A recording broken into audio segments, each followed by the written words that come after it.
our esteemed viewers, welcome to the tower at UNN. My name is Dr. Janko, the host and presenter of the show. Today is the 2nd of January 2022. We are in a new year right now, 2022. We've gone through 2021. Our show today will be so special that we are going to discuss those issues that trended and made headlines in 2021. A lot of things have happened, and as you know, everyone is aware of what trended and things that have really troubled people. It was full of jubilations and mourning. So our show today is going to be looking at most of those issues that have trended, where people have jubilated and others have mourned. With me in the studio today, I have Lawrence Semoma, who is our analyst at UNN. Welcome to the show, Lawrence. Well, thank you so much, Dr. Jacob, for another invitation to come and feature at the tower. It's always a pleasure being part of this discussion to contribute to the big dialogue between different regions or areas. People from all over to come and contribute towards pertinent issues that our brothers and sisters do endure back home. Thank you so much, and I hope we do have a good discussion today. Thank you very much, Lawrence. And I forget to say Happy New Year, and I think I had very good holidays. With me in the studios as well, I have Stephen Award, away from Uganda. Is on phone from Uganda. Stephen, welcome to the tower this evening.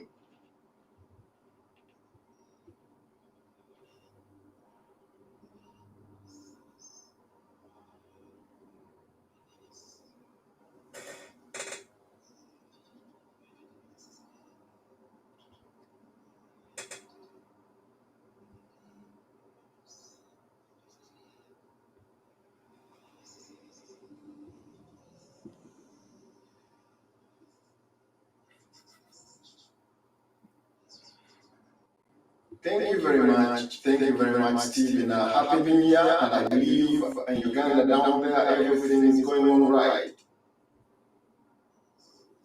Yes.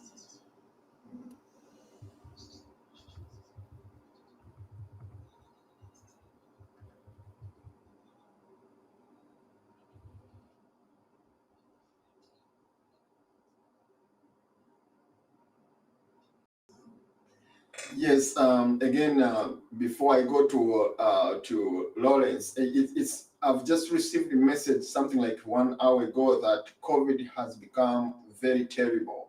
It's spreading so bad in Uganda. Just within 1 minute, would you guide us on that? Guide our viewers on that.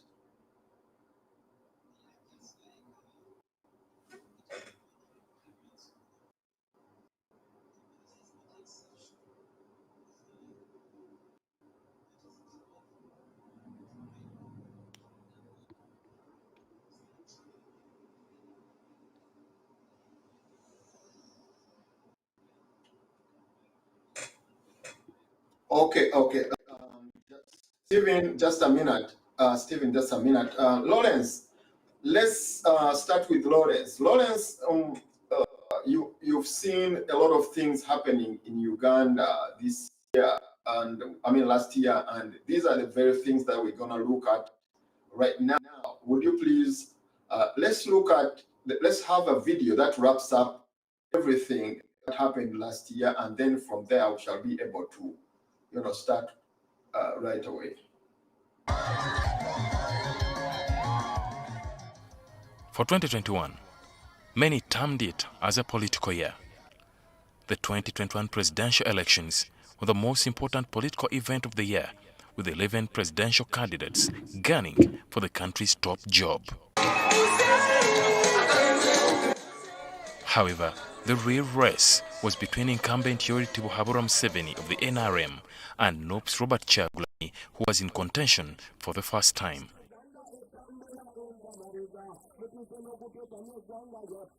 With the COVID-19 restrictions, it was business unusual, with several confrontations between the supporters of particular candidates and security agencies. After months of campaigns, elections were held on the 14th of January 2021.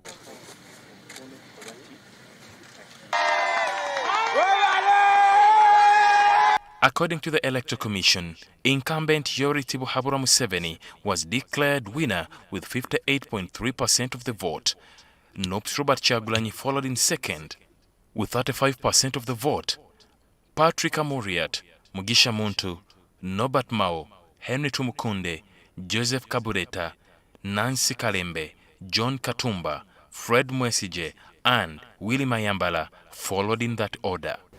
The Electoral Commission declares Yoweri Museveni Tibuhaburwa Kaguta elected President of the Republic of Uganda at the presidential election held on the 14th day of January 2021.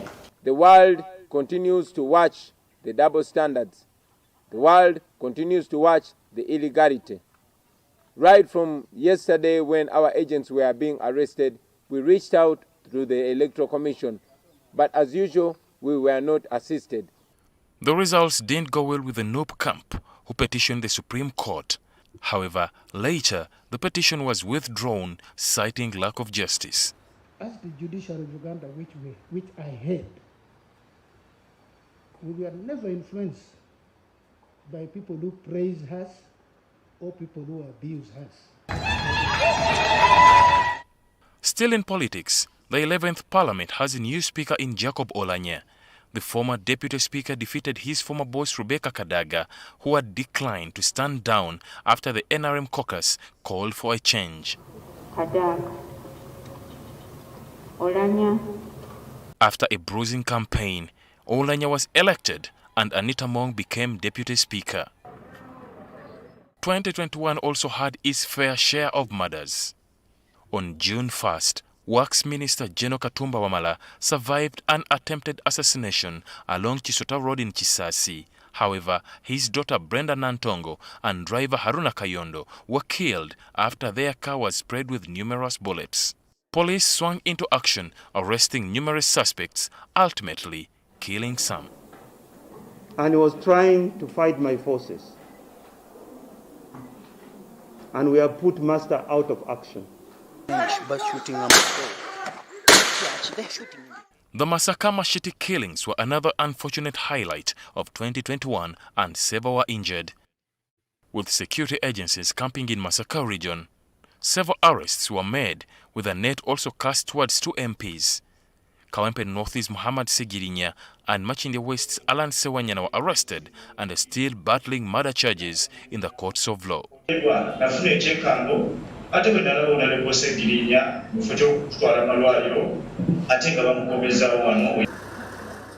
All seemed to be going on peacefully until Kampala residents awoke to the news of bomb blasts in the city in late October.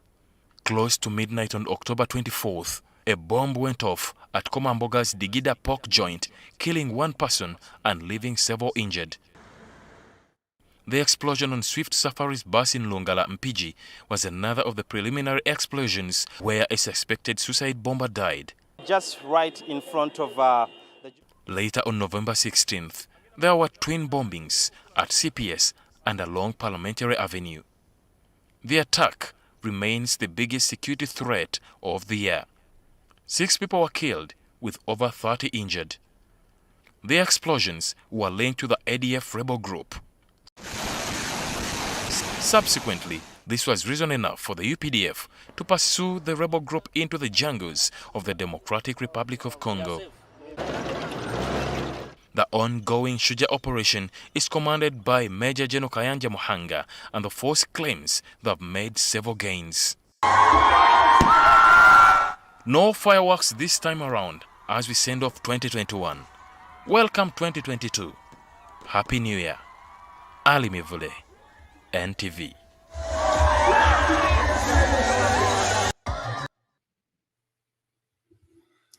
Well, thank you so much for that video, our producer. And just to get down to the issues that some of the biggest issues that are highlighted in there is, I think we have something about the yes, the presidential elections to start off with. I think that's the biggest highlight that started off this year with a very interesting campaign ongoing there with a couple of new faces in the race. And of course, the biggest fight was between the NRM and the NUP cost centers, which did give us a very good show of power and resilience in participating in this election. But just like all the elections that have come up before, it was, this one was actually more different because it was a lot of irregularities, if I could say. So much involvement of law enforcement, more so the army, trying to institute SOPs on a campaign trails that it was very desperate of them to try to enforce those, all these crowds that are coming up for them. And I really felt sorry for people who are actually trying to manage these crowds. In so many cases, we had so many altercations that ended up leaving us with very bloody, aftermaths from the campaign rally that all these campaign candidates had. So, but all in all, we did get to the end of the campaign and saw the results, how they came out or how they came through. And I must say that I've never witnessed an election like this one where there's this so much blood on the trail, so much heavy-handedness of the security agencies trying to manage people in a way, of course, under the guise of enforcing SOP. It was so much to take in for anyone that at some point I just wish maybe we'd had a specific election like someone had, like some people had actually proposed earlier. But this is exactly what we signed up for, and it's exactly what we got. And at the end of the day, the results spoke even louder. Of course, with the incumbent retaining his seat by over 50% of the votes. I think they actually had 6%, 65, something like that. No, it was actually 58%. But in NUP, a party that had not even lasted for a year in the stage, I think they did perform so well with the 35% of the vote that were cast. Now, something interesting about these elections was still like the ones before. We had more women show up to to support camps. If you compare both the new and NRM electorate, the women did have a big number of votes. So I guess because they did us in the national population numbers. So that is how the election came up. And of course, the case that followed after, with all these declaration forms that were circulated, that NUP had created an app to do an oversight for the electoral commission, and try to compare whether the results the EC is going to report are the same results that won round. And of course, that was faced by another challenge where the government, of course, turned off the internet, and they were not able to collect all the DR forms as they needed. But for those that were collected, we could clearly see that at least in some areas, or most of the areas that NUP bothered to place agents, they did have a good count of the vote. They dominated the polls in those areas. Very interesting, but we waited for the case that could come up after this, because the DR forms were a good starting point. But it just happened that they didn't gather enough to create a strong case or so. Or along the way, maybe they were dissuaded by some other forces or something, that the case was again, withdrawn after a few weeks into the court sessions. It was very disappointing for some of us who really wanted to see this go through to the end, because even these court cases that come up, from election are also part of the electoral process, and we wanted to see how that goes up to the end, more so with the evidence that was on ground. But again, that didn't happen, and of course we saw the president elect Yoweri Kaguta Tibuhaura, Museveni, sworn in as the president of the country. And as for now, we don't know whether NUP intends to go on with this struggle come 2026, which seems to be like what they set it for eventually. But other than that, we had a few issues with, or rather, we had the land evictions and conflicts that were happening, of which I think they did institute a commission of inquiry by Justice they did have a good number of issues they did present, in that the court, they did at least highlight that the courts are having over 90% of their load related to land matters. But what is interesting about this, that despite the volume being that high, because these are thousands of cases, only just about probably 10%, actually less than 5% of these cases do make it to court. And of even those that make it to the justice realm, it is alleged that only about, is it, I think 1% or so do involve a lawyer to help them settle the matter, which is quite disappointing, in that you can't have this much of a load. It is 90% of the cases, but only 5% are taken to court. And of these, less than 1% actually does involve lawyers. So that's a very bad statistic right there, or revelation by the Commission of Inquiry into land matters. That means if you just know that if you do not access the realms of justice, the temple of justice, you're more likely to endure injustice in that case. And I think this has been witnessed countrywide over the last, years or so, decade or even longer, where there's been all these mass evictions that do happen. People have been on land for maybe even 20, 30 years, then one day everything, all their property is kicked off, and then you have all these men in uniform standing on corners of their property and evicting them by force, which is quite very unfortunate. But more to that, I think what we got out of that commission at the end of the day were some of the resolutions that they did propose, or reforms that they did forward to the government, to try to see that these mass evictions or land issues in the country can be dealt with decisively from top now to the bottom, because it looks like the bottom wasn't doing so much in managing most of the land issues we have in the country. And of course, one of the major reforms in there was trying to come up with a uniform land management kind of system, trying to get all the different tenure systems that we have, because the way land is managed in a place like Buganda or Central region is not the same way land is managed more so in the northern region, or more so in the western region or eastern. But people are not cognizant of the fact that these are all different tenure systems, and it's usually you only find out when maybe you're a victim and you're trying to buy or acquire land, and you realize that you are in a whole different place or system and you have to adhere to different rules or regulations or procedures per se.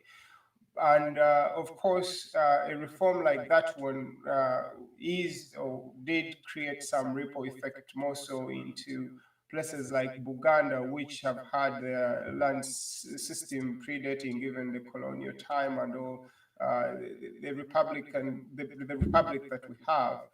And they hold their system so dear to themselves, and creating a system that now kind of just puts them into the same bucket like everyone else. The question was, how are there going to be any consultations with them on how that is going to be done? Their interests or the Buganda interests going to be put first? That did create some ripple there, and of course it created a very big buzz in the public on how this is going to be handled.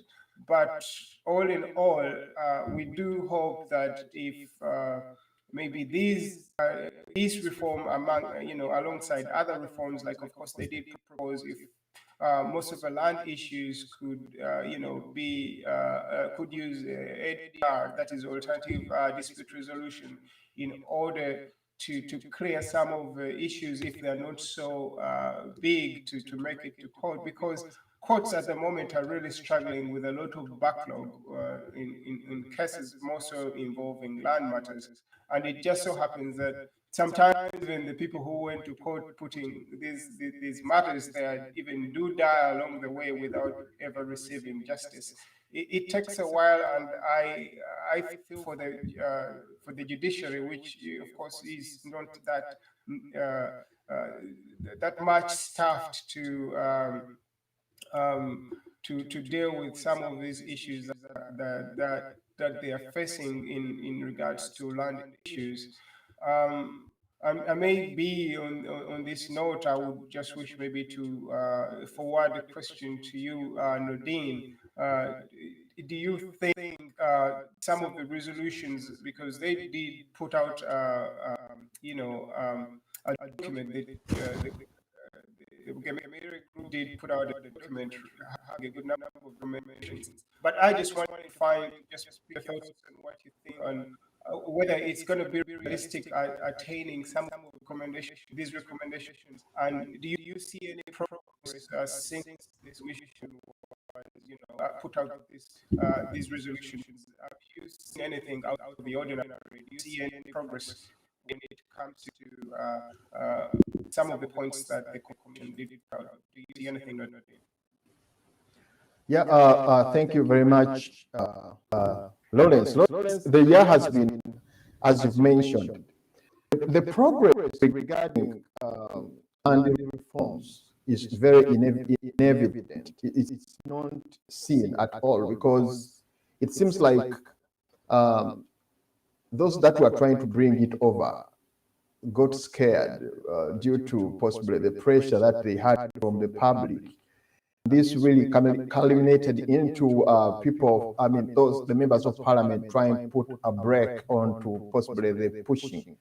And when it comes to the issue of the election, I didn't have a good comment over it as you talked of it, but I think there's a lot that needs to be put in press, because when you look at what happens in Uganda election, it's just a staged kind of practice, which they make it as a routine, that they want to come over all the time, and then it becomes a legitimate factor to the incumbent president whenever he comes to power. So I think with the issue of land, it wasn't much that was done, although possibly let's see what happens next year, the coming year. Yes, Lawrence. Yeah, I think yes, we are not so we don't differ so much into how we see some of the issues that that elaborate here in regards to land and the election. Let's see what happens this year in terms of this land, what happens for land, and of course for the elections. We're yet to see a change, but at this point, I'm even less confident in the process on whether it's going to getting cleaner, because it looks like it's getting worse. And by the way, for the record, this election had probably the most number of independent contestants, which is so interesting. More independent participants. It never usually happens. Usually there's just one independent contestant in the race, but this time had, I think, 5 of them that seem to have no contest. And this always happens whenever there are elections. Okay, thank you. Thank you very much. Thank you very much, Lawrence. Let me hold you for a minute, and let me bring in my friend Stephen from Uganda. Stephen, I hope you're doing great now. Can hear you now. Yes. I believe you have heard everything that Lawrence was trying to bring across. Then I want you also to go through those areas that you think we are making a lot of news, and they have really touched the people of Uganda. I salute Lawrence, my brother. I am wondering whether they can hear me and any other person on whom we are sharing this platform. Another trending scenario for 2021 was the Buganda episode, especially in the areas of Greater Masaka, which includes Masaka, Luengo, Chotera, Sembabwe, and some part of Yantonde. Immediately after elections, there was something that was so funny that happened. A group of unknown panga-wielding assailants descended on innocent people. This time around, it was not the first time that what was happening. Actually, it was the second reoccurrence. But what was most striking was that this time around, the victims were the only people above 70 years. When you look at the statistics, there were 26 fatalities, but out of 26, almost 19 were people above 70 years. Now, until today, not even government has fully established the motive of this heinous behavior of killing people using pangas. Very many people were put into that kind of anxiety and fear, and it was made worse because it happened during the time of lockdown. That by 7, everybody must be in his house. And to make matters worse, because we don't have enough security personnel, some of these goons took advantage and started killing people, innocent people, without any help. So it was very unfortunate that was part of our 2021 history, and the aftermath of that resulted into indiscriminate arrests. Very many people around, in and around Masaka, were arrested, and this was the reason why some opposition politicians were linked to these famous murders. Case in example, Seginya, Muhammad, and Alan Sewanyana, who were arrested on grounds that they had links with these murderers, that they influenced the murders of these people. And the reason behind this was that they were accusing the only people, ever choosing 7 to the post of presidency.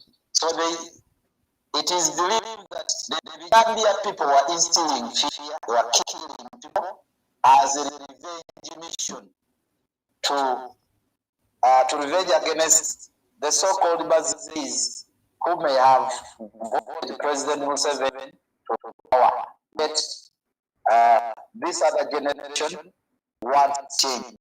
Of course, that is politics. That is politics.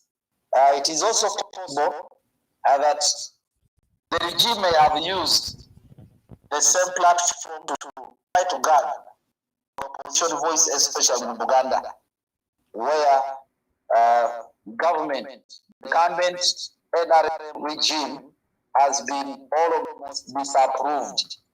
It has been disapproved. When you look at the election panel in Buganda area, which you call the central area, you will discover that generally the NRM was disapproved.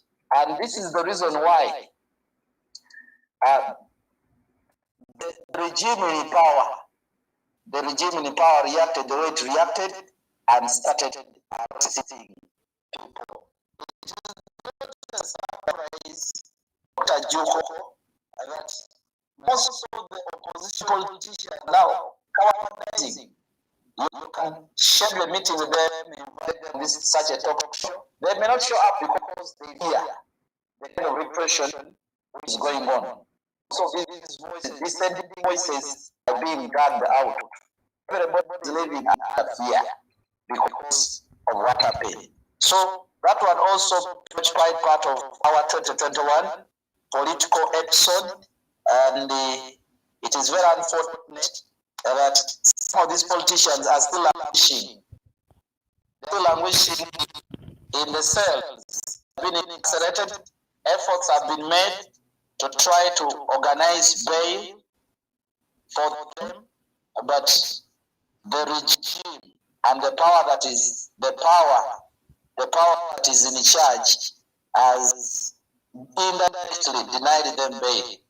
And it is also possible, because there is an ongoing rumor that the president had a deal with the judiciary to deny some of these people bail. And it is likely that these days they may be incarcerated for another 6 months for them to get some bit of relief. Then next, still that trended during 2021 was the unfortunate demise of very many religious people. Of course, some politicians that died.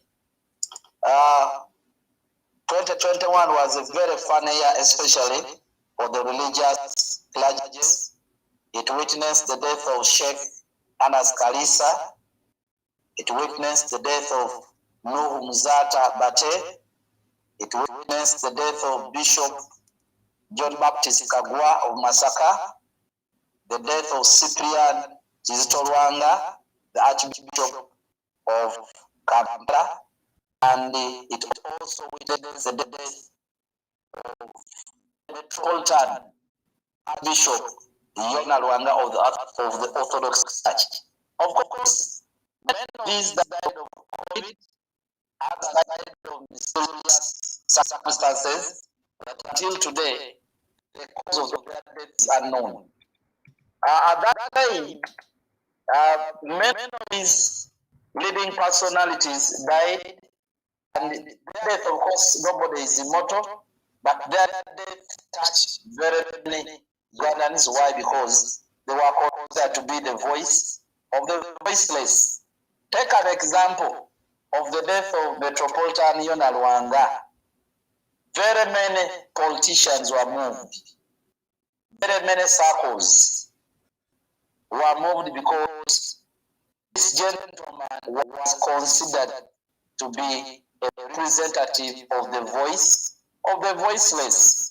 When you compare some of these clergymen, you can equal them to the late Archbishop Desmond Tutu, who directly participated in the fight against apartheid.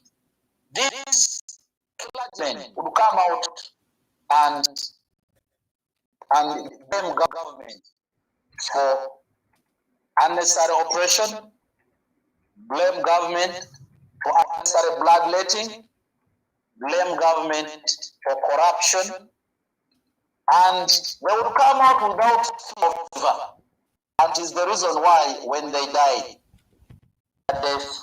really touch so many Ugandans. Of course, there are so many other prominent people, like very known entrepreneur, MK Ibrahim Mwonge, the proprietor of Africana Hotel and other businesses, passed on. The second deputy prime minister, the veteran Alhaji Chirunda Chijinja, was also consumed by COVID. Mozeko Letian, retired politician who had almost retired, was also consumed by COVID, and so many others. It's very unfortunate that many of these people died at the time when Uganda needed them. It was at that time that so many voices were advocating for a political dialogue to try to shatter for the political direction of this country. So it was such a time that now the resourceful brains of this country are now beginning to depart. People who have helped try to bring the regime, the current regime, the ruling regime, together with the dissenting opposition members of opposition with the various political groups who feel this country needs to be redirected. It has this voice of political dialogue has been on for the last 7 or 8 years. There is that kind of feeling that Uganda is not taking the right direction. And therefore, the various regions, the various people who matter, the biggest stakeholders of this country, need to sit together and try to redirect this country to the right path that it should take. There is that kind of belief that we have, for some good time, we have taken the wrong direction, and therefore there is need for dialogue. So the demise of such resourceful people to the very big gap, especially to this kind of dream. Then finally, Uganda went into another lockdown. During that time, schools were closed, right from primary up to universities. Transport was closed for some good time. All major businesses and the main major cities, business centers of Uganda, that is Kampala and the rest, were all closed for something like 2 months. Now, most of the border, the gaps that connect Uganda and the rest of the world were also closed. The airport for some time was closed. There were no visitors coming. There were no Ugandans living for some good time. Now, the effect of this has been very dire, especially in terms of the economy.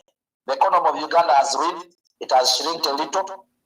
It has shrunk not a little, but for some degree. Look at the education department. That has been battered seriously.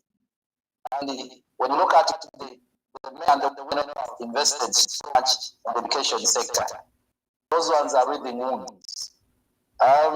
When you look at other sectors of the economy, they're not either doing well, and this one has really retarded the economy of Uganda. Now, it is around this time after almost 2 years, because previously there was that partial opening, and eventually after something like 2 to 3 months, we locked down again. Now, after something like 2 years of lockdown, the president of this country yesterday, but one, tried to open this country. It is very unfortunate that again they are opening the country amidst another threat of the pandemic, especially the Omicron, which has spiraled all over the world. When you look at what is happening elsewhere in the world, It is not different from what is happening. In Uganda, the daily infections, according to statistics, it is now over 1,000. We fear that immediately after the economy has been opened, bars open, schools open, transport open to full capacity, and other sectors, we fear that we are likely to have another lockdown soon. So it is the most worrying thing that is happening. Otherwise, every Ugandan was praying that the economy be open, but it's very unfortunate that whereas the economy has been open, whereas some other sectors are going to be open, there is this other threat that it is at our doorstep. It is true that this variant is not as lethal and as dangerous as the Delta variant that killed very many people during the month of May and the month of June. It is not a guarantee that the Omicron may not cause fatalities in Uganda, especially now that we are aware that our health sector is doing the best. Right now, what is happening is that most of the hospitals that used to be a little bit empty of the COVID patients, they have now started assembling. The ICUs and the IDUs have started now carrying victims of COVID. So we are worried that soon, we are likely to have the president coming and close this chapter for some time, just like it is happening in Europe. That's the biggest worry. When you look at the level of immunization, close to 7 million people have been, of course, politicians claim close to 21. That is not true. I don't believe in those statistics. It is around between 7 to 8 million people who have been vaccinated. And when you look at that percentage, it is very, very minimal compared to the total population of Uganda. So at that level, as a nation, we are not yet safe. When you look at the percentage, but even then, when you look at countries like Israel, that have almost 90% of their population vaccinated, when you look at the way the Omicron has battered them, that right now they have gone even for the third shot, it is very worrying for a country like Uganda, where we have not even reached 20 or 30% of the population being covered by vaccination. So, tentatively, that is the small comment I can bring forth as part of the most striking episodes that happened during the year 2021. Thank you so much, Dr. Juko. Thank you very much. Thank you very much, Stephen, for the wonderful delivery, the wonderful insight that you've given to us. And I believe it's going to be, again, a basis for the discussion as we go on. Let me bring Lawrence. Lawrence, you've heard how Stephen has tried to elaborate most of the issues that seem to have been very, very trending in him. I mean, was sworn in, and then from there we shall go ahead.